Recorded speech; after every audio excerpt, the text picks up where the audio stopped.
Are you worried at all that you could possibly be running for president in November and also standing trial for Trump University? No, that's a civil case, very simple. I'm going to win that case very easily. Do you think there's politics behind it? Go ahead, Sarah. Oh, if it was only so easy. The Donald, he may have to say a lot more about that than just it's no problem. Of course, I'm talking about Trump University, and this will be an issue in the coming months. Yesterday, a New York State judge ruled that a lawsuit against Trump and Trump U can proceed to a trial. The first hearing set for the day one of the GOP convention. New York Attorney General Eric Schneiderman, he says the school was fraudulent, it was never an accredited school, and it used false advertising that promised students that they could get rich. Trump, for his part, says he only licensed out his name for the school, but Andrew has spoken to a number of former students who say that Trump's name was used frequently at the seminars, and instructors claimed to have close relationships with Donald Trump himself. They also talked about the school as a shell game, getting students to commit more and more cash for more seminars, which never paid off. It also outlined the pressure tactics used on the students, including getting them to extend their credit lines just to pay for more classes. So let's bring in our legal panel right now. Jim Koussouris, he's a criminal defense attorney in Manhattan, sits on the board of directors for the New York City Criminal Bar Association, frequently lecturing at New York Law School and the bar associations in Queens and New York City. Also, we're joined by Amy Dardashian. She is an attorney and legal analyst as well as an Emmy Award-winning journalist. The other two can't say that.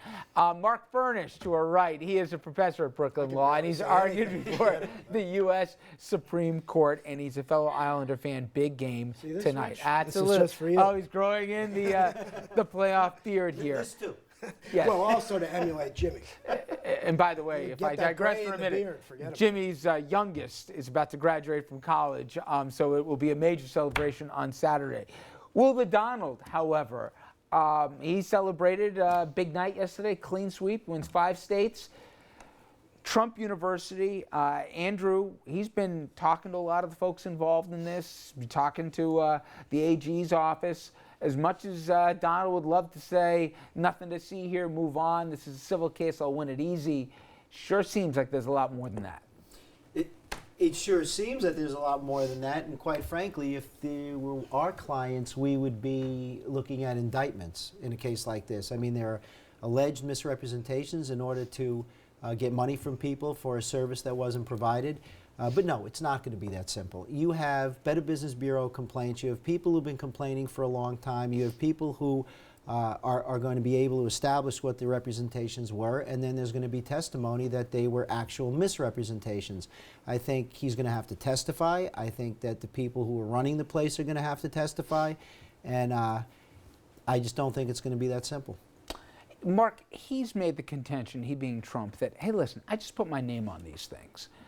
This has come up before if people have followed at the Baja residential properties where his daughter literally had a monitor behind her, kind of like me, with a countdown clock, where if you didn't buy up the remaining lots, you were going to miss out on the deal. And, you know, they had lobster and everything else in the room, where you had a lot of school teachers putting their life savings into a project that never got built. Well, in this particular case, again, preying on, in many cases, unsophisticated people to say, not only you have to get in on the ground floor to get your degree here, but that Donald will personally get invested in your future. He's handpicking these counselors that will get involved. We're going to have people that will go out to distressed properties and help you buy them.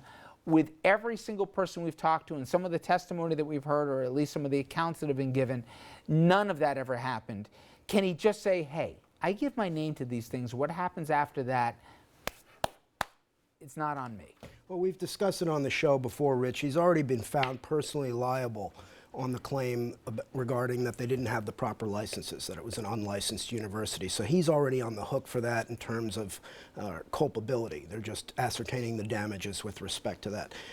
With regard to him being involved in a fraud, though, they're going to have to show that he was personally aware of and either made misrepresentations or ratified them. So it's a different question altogether. And also, there's no assurance at all that this thing is going to go, and they're saying it's going to go for myriad reasons, not the least of which is that he has an appeal pending before before the New York Court of Appeals now on one of the fraud claims. So they're going to have to determine whether they're going to hear that or not. It's going to go past the election for sure. I think it's going to go past the election. And Will also, they still have hearings, though, between now and November? No, I don't think there's anything that's going to happen between now and November. And second of all, let's just put this into perspective for a minute at the risk of exhibiting my obvious political biases. You've got an opponent who's actually under FBI investigation for official misconduct as the Secretary of State of the United States for allegedly mishandling confidential information. So let's just put businessman civil suit on one side versus perpetual there we go. impeachment, potential impeachment my God, offense Mark. if she were actually an elected official. Why does it always go with him from Small Arms Fire to Well, like but I DEFCON mean, you 5? can't compare the two. It's like the Of mouse course and the you elephant. can. If So I what are follow we your talking logic, about? Colin mouse Powell and and the elephant. Condoleezza Rice should be shackled as well. But Amy, let me get from you though.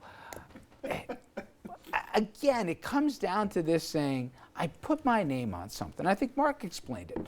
But I don't know what happened here. We talked about what happened in West Virginia recently. But he should know what happened Right. because if you put your name on something, you're responsible. And normally it's so difficult to prove fraud because you have to prove intent to defraud. And you know, what was promised here and what was received, the disparity is just so huge. I mean, what was promised was just blatantly untrue, that he would connect people with hard money lenders. That never happened.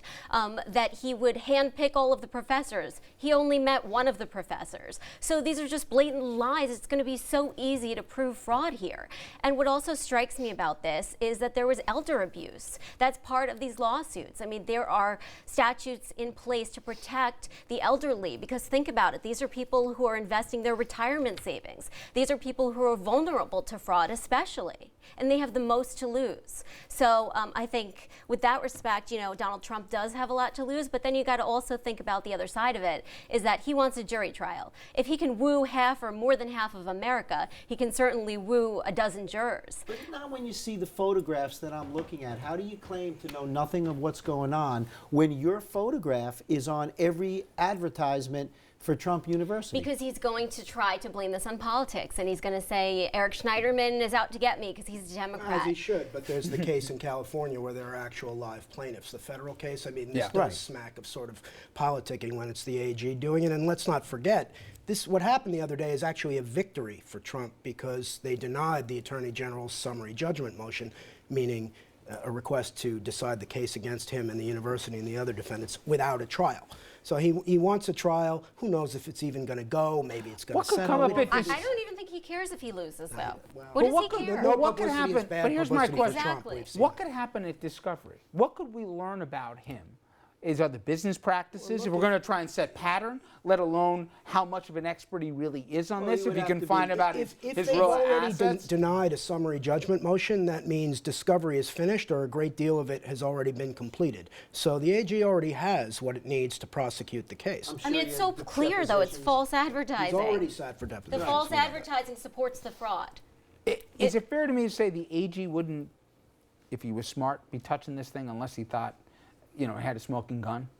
Well, That has to have gone into the thinking. It has to have gone into the equation. But, he's got an obligation to this multitude of people. It isn't that one or two or three people complaining. And as Amy said, you have a wide spectrum of people from the young to the Yeah. elderly that are saying the same thing. So he's got an But obligation he's also to move forward. equivocating on, maybe because of the reason that Amy alluded to, on whether he wants a jury trial, Schneiderman, because maybe he thinks that He Trump will be able didn't. to That's why he persuade him. asked for summary Yeah. judgment. I mean, I know that can be procedural also, but I think that's part of it. And also, the shifting narrative from him, this was a great college, this was fantastic, 99% approval, and then now, I don't know anything about this place, I just put my name on it. All of that comes into focus. All of that. These are his statements. But keep your eye on the ball. FBI investigation, yeah, Secretary okay, of here we State go. of the Off United topic. States. Off topic, Mark. On top.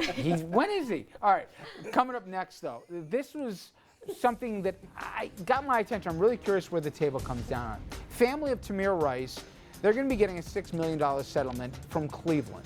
The police in Cleveland, they shot the 12-year-old who was holding a toy gun. Now, we'll explore cases like this and others that involve police shootings and why they often end up with the same result, even though the circumstances are often very different.